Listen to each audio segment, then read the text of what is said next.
Plus d'infos et pays sur mobile.free.fr. Manu dans le 6-9, 6h, 9h30, tous les matins sur Énergie. En mode best-of là pour bien rattaquer la semaine, le meilleur de Manu dans le 6-9, on écoute Maître Gims et puis les infos sur Énergie, les tout pile 8h30.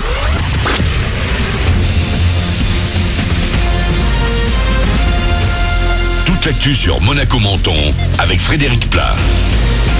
Bonjour, le froid sibérien annoncé arrive sur la Côte d'Azur et avec lui de la neige. Elle est déjà pas mal tombée hier soir et les flocons mêlés à de la pluie volent jusqu'au littoral ce matin. Les températures sont du coup en baisse 5 au meilleur et on est souvent proche des gelées actuellement. C'était la météo sur Énergie avec La Trégo, votre restaurant les pieds dans l'eau, Port de Plaisance, Cap d'Aille. Les Alpes-Maritimes, mais aussi le Var et les Alpes de Haute-Provence sont en vigilance météo orange depuis cette nuit. La limite pluie-neige cette nuit vers 400-500 mètres va tomber vers 200 mètres, voire moins, près de la frontière. Il faut être prudent sur la route parce que dès qu'on prend un petit peu de hauteur, cette neige tient sur le bitume. Les équipements sont d'ailleurs obligatoires des 500-600 mètres ce matin. Sur la 8 qui a été salée pendant la nuit, vous ne devez normalement pas rencontrer plus de problèmes que d'habitude. Et cet air froid qui touche donc la Côte d'Azur n'est rien par rapport à ce qui concerne le reste de la France. Le thermomètre va continuer de baisser jusqu'en milieu de semaine avec moins 20 degrés attendus en ressenti par endroit. 37 départements ont déclenché le plan grand froid pour renforcer les aides proposées aux sans-abri.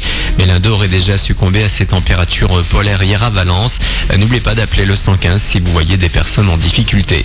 En sport, du foot avec la fin de la 27e journée de Ligue 1 hier, marquée par la victoire du PSG 3-0 contre Marseille. Le Classico qui s'est achevé avec l'évacuation de Neymar sur civière à la toute fin du match après une blessure à la cheville. Les autres rencontres du dimanche, Bordeaux-Nice et Lyon-Saint-Etienne se sont terminées par des matchs nuls. Au classement, Paris reste seul en tête devant Monaco et Marseille. L'ASM qui n'a pu faire mieux qu'un nul 3-3 à Toulouse samedi. Ce lundi, Monaco reprend entraînement public dès 11h à la Turbie. Il est temps de s'émerveiller. Pour les vacances, le musée océanographique de Monaco accueille petits et grands. Au programme notamment une baignade plus vraie que nature dans les océans avec Immersive. Cette plongée ne se fait pas avec un masque et un tuba, mais avec un casque de réalité virtuelle. L'occasion de pouvoir nager avec des dauphins, baleines sans se mouiller. Une sensation unique pour les participants comme Coralie. C'était un très beau voyage qui permet de visiter l'univers marin de façon interactive. On a l'impression d'y être, de nager au milieu des baleines, des dauphins, des poissons. C'est vraiment un très beau moment, plein de poésie, plein de magie. Et ça permet aussi de comprendre qu'il faut veiller à notre environnement et protéger les animaux aquatiques marins qui nous entourent. Tout est dit, propos recueillis par Théo Cardon. Cette animation ne nécessite aucune réservation. Plus de renseignements sur toutes les animations proposées pendant les vacances sur oceano.mc. Voilà pour votre actu. 8h33, bon début de journée à vous. C'est le best-of de Manu dans le 6-9 pendant les vacances.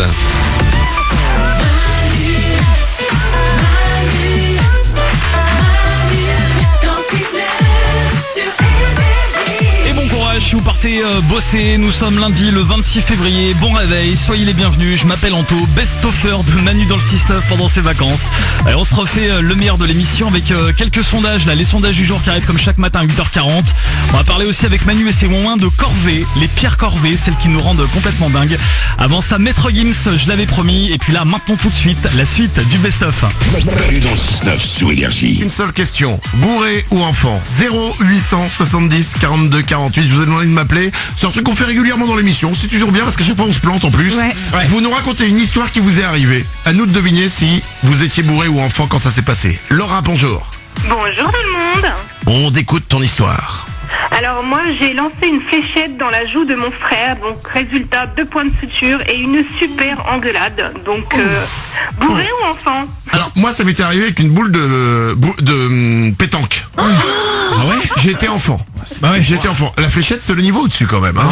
Ouais. Nico? Ça, quand t'es enfant, normalement, on te laisse pas jouer avec des fléchettes qui piquent vraiment, quoi. Mais quand t'es bourré on te laisse pas non plus jouer avec des fléchettes. Ouais, mais c'est plus probable, quoi. Sauf si tout le monde autour de toi est bourré aussi. Ouais. Laure? Bah, je pense qu'on joue aux fléchettes dans un bar, donc je dirais bourré.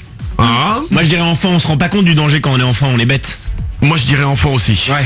Laura, c'est quoi? Alors j'étais très bête parce que j'étais enfant, effectivement. Et on se rend pas compte. Mais ouais. On avait 8 ans, il est passé au mauvais moment, voilà. Ouais, c'est bien ça, tu diras ça au tribunal. Nico, ça promet pour l'héritage, quoi. Désolé, t'es passé au mauvais moment. maison. Paulette. Mais c'est surtout à 8 ans, il vivait dans un bar, parce qu'on n'a pas de fléchettes quand on est enfant. Bon, tu peux avoir des jeux de fléchettes chez toi. Ah ouais. Tes Bah parents, oui, quoi. moi j'avais ça dans mon sous-sol. Bien sûr. Ah oui, je crois que t'allais dire j'avais chat dans ma chambre. Merci de nous avoir rappelé, Laura. Belle journée à toi. Dylan, bonjour. Salut Manu, salut tout le monde. Il t'est arrivé une histoire, à nous de deviner si t'étais bourré ou si t'étais enfant. Ah ouais, alors moi je suis monté dans un TGV sans savoir où il allait et je me suis retrouvé à 300 bornes de chez moi, donc bourré ou enfant? Bah bourré. Bah oui. Ah ouais. À quel moment enfant tu montes dans un TGV, sauf si t'habites dans un train? Mais c'est quand même bizarre. Bah peut-être c'est enfant, t'échappes 2 minutes au contrôle de tes parents, tu veux rigoler, tu montes dans un train, hop, le train il part. Bourré, c'est le genre de truc, tu trouves ça génial bourré, et puis tu dessoules pendant le trajet. Tu te dis non, c'était pas une si bonne idée en fait. Et quand t'es dessoulé, il te reste encore 200 km. Merde. On va dire bourré, Dylan. Eh ben vous avez gagné effectivement, c'était bourré. Heureusement. Ouais. Tu sais quoi, quelque part ça nous rassure. Ah bah oui. Et là, Dylan il nous dit, le problème c'est que j'étais le conducteur. Ah non. Merci de nous avoir appelé, Dylan. Belle journée à toi. Sophie, bonjour. Salut Manu, salut tout le monde. Quelle est ton histoire et on va devoir deviner si quand c'était arrivé, tu étais bourré ou enfant. Alors moi j'ai repeint la voiture du maire de mon village. Bourré ou enfant? Wow. Mais alors non, déjà, à quel moment tu te dis je vais repeindre une voiture du maire? Bah quand t'es bourré, je pense. C'est pas mal, on se repose. C'est pas bien, mais c'est drôle. C'est quoi, je pense enfant? Ah ouais? Parce que je me dis, tiens, bah, tu vois tes parents peindre un truc, tu dis tiens moi aussi je vais peindre et tu fais pas gaffe, c'est la voiture du maire. Moi je pense bourré, c'est la vengeance, t'es un peu bête, tu dis tiens les impôts locaux, le maire. Je dirais bourré, mais c'est vraiment pas une bonne excuse à donner quoi. Hein. Sophie, on est très partagé là-dessus. Ouais. On écoute ta réponse. Alors non, j'étais enfant. Bon. J'avais 6 ans.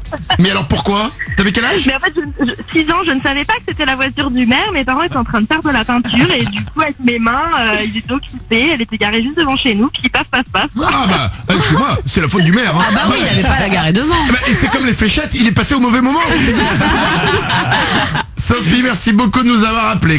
Tous les matins sur Énergie. 6h, 9h30. C'est Manu dans le 6-9.